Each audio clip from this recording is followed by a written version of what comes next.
Hello दोस्तों, नमस्ते। कंचन लोकगीत चैनल में आप लोग का स्वागत है। आज मैं छोटा सा प्यारा सा एक कजरी गीत आप लोग के बीच गाने जा रही हूँ। अच्छा लगेगा तो लाइक सब्सक्राइब शेयर कर दीजिएगा और कमेंट में जरूर बताइएगा कि मेरा गीत कैसा लगा।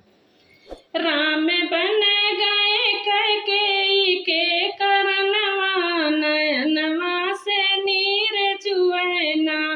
राम बन गए कैकेयी के करनवा, नयनवा से नीर चुएना।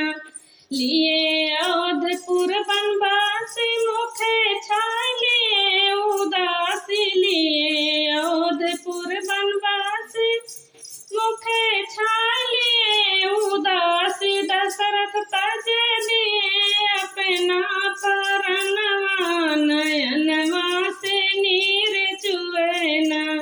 दशरथ तज दिहन अपन परनवा, नयनवा से नीर चुएना।